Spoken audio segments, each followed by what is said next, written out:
Good morning children. आज हम लेकर आए हैं वाक्य के कुछ और भेद। पिछले कुछ मॉड्यूल में हम वाक्य का और उनके विभिन्न भेदों का अध्ययन करते आ रहे हैं। हमने आपको अर्थ से संबंधित हमने बताया था कि जो भेद हैं वाक्य के अर्थ के आधार पर उन्हें 8 भेदों में वर्गीकृत किया गया है।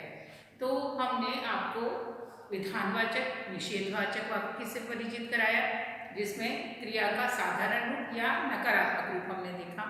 फिर उसके बाद हमने प्रश्नवाचक और साथ में आज्ञावाचक, अभी हमने बात किया अलग अलग प्रकार के। आज जो हम करने जा रहे हैं भेद, वो भेद हैं संदेहवाचक और संकेतवाचक।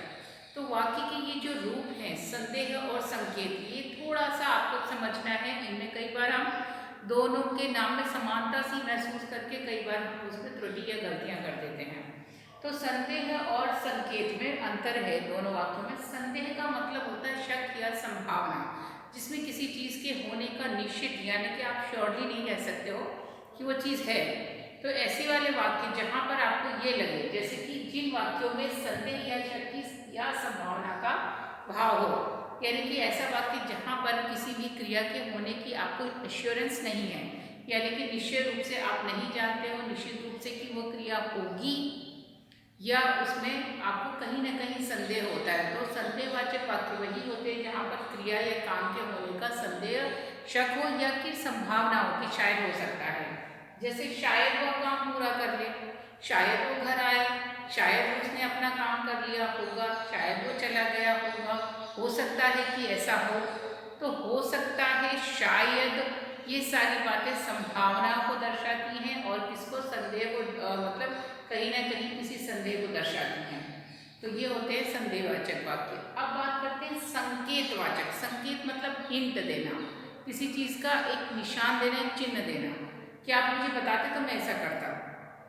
तो संकेत का मतलब होता है संकेतवाचक वाक्य कि जिन वाक्यों में एक क्रिया का होना दूसरी क्रिया पर निर्भर करता है, यानी कि एक क्रिया दूसरे क्रिया पर निर्भर कर रही है। कैसे कि तुम अगर आते तो मैं तुम्हारे साथ चलती, अब मैं कैसे जाऊं अकेली, अगर तुम आते तो मैं तुम्हारे साथ चलती, तो तुम आते तो मैं चलती।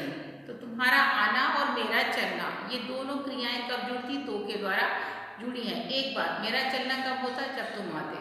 तो यहाँ पर दो वाक्य, एक वाक्य दूसरे से कनेक्टेड है, एक वाक्य दूसरे पर निर्भर है, आश्रित है। तो यहाँ पर ये संकेतवाचक होता है। यदि तुम जल्दी गए होते तो गाड़ी नहीं छूटती, है ना। यदि तुमने काम पूरा कर लिया होता डांट नहीं पड़ती। यदि बारिश हो रही होती तो हम घर नहीं पहुंच पाते, या बारिश अच्छी होती तो फसल अच्छी हो जाती।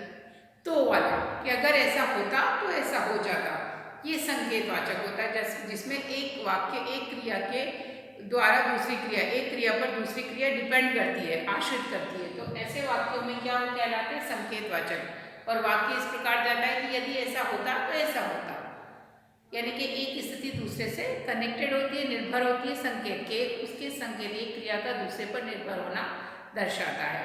तो यहाँ पर हमने देखा कि संदेहवाचक वाक्य जिसमें क्रिया के होने की संभावना हो, अश्योरेंस, यानी कि निश्चित रूप से आप नहीं जानते कि वो क्रिया होनी के नहीं, तो संदेह की भावना है, इसलिए संदेहवाचक। संकेतवाचक जिसमें एक क्रिया दूसरे क्रिया पर निर्भर करती है और संकेत होता है कि यदि ऐसा होता तो ऐसा हो सकता था, या होता या हुआ, तो वो होता है संकेतवाचक। तो ये दोनों की परिभाषा को उदाहरण से कॉपी में लिख लीजिए। अंतिम दो जो रह गए हैं वो आपके विस्मय और आज्ञा वाले वाचक, वो दोनों हम आपको अगले मॉड्यूल में कराएंगे। और आप इन सारे नामों को, उदाहरणों को लेखबद्ध कीजिए, समझिए, अध्ययन कीजिए और अपनी सेहत का ध्यान जरूर रखिए। Take care, bye.